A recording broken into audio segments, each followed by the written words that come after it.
Tu crois qu'un prophète, c'est une personne qui prédit l'avenir? C'est bien plus que ça. On va le découvrir ensemble. Trop souvent, on réduit les prophètes à prédire l'avenir. Le premier prophète, c'est Abraham. Et il n'a rien prédit. Il a relié Dieu à l'homme quand plus personne ne l'entendait. Tu veux en savoir plus sur les prophètes? Écoute bien. Au commencement, Dieu parlait directement à l'homme.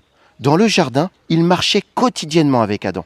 Mais en Genèse 6, quelque chose change. Il est écrit « Mon esprit ne contestera pas toujours avec l'homme ». Le péché s'est installé. La voix de Dieu s'éloigne. Puis il y a Babel. Les langues se dispersent. Et les cœurs aussi. Alors Dieu choisit un homme pour parler à sa place. Il s'appelle Abraham. Dans Genèse 27, il est écrit « Rends la femme de cet homme, car il est prophète. Il priera pour toi et tu vivras. » Le premier prophète ne prédit pas, il intercède. Dieu ne cherche pas un voyant, il cherche un intercesseur, un relais. Le prophète restaure la relation rompue entre Dieu et l'homme. Pourquoi Abraham? Parce que Dieu veut toujours parler, ça a toujours été son cœur. Quand son esprit s'est retiré, il a établi une alliance. Abraham devient le canal de cette alliance. Le mot prophète dans la langue hébraïque, c'est le mot nabi. Il signifie parler sous l'inspiration de Dieu. Le prophète, c'est la bouche de Dieu, mais c'est aussi le prolongement de son cœur. Et dans le Nouveau Testament, le ministère de prophète, c'est quoi? Beaucoup trop confondent le don de prophétie et le ministère de prophète. Le don, c'est une parole donnée pour un moment. Tous peuvent prophétiser, mais tous ne sont pas prophètes. Le ministère, c'est une vie donnée,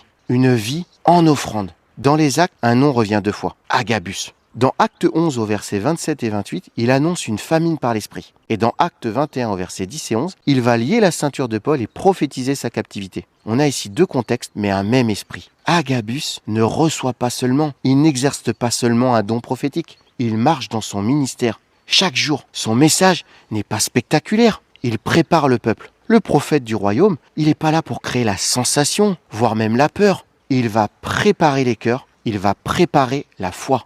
Là où le don est clair un instant, le prophète trace une voie. Il veille, il avertit, il restaure. Sa mission, parler pour connecter le ciel à la terre. Alors si tu te sens appelé à être prophète ou si tu crois être prophète, je te pose une question. Veux-tu juste parler au nom de Dieu ou être celui par qui Dieu parle? Le prophète, c'est pas celui qui voit l'avenir, c'est celui qui garde, qui préserve le lien.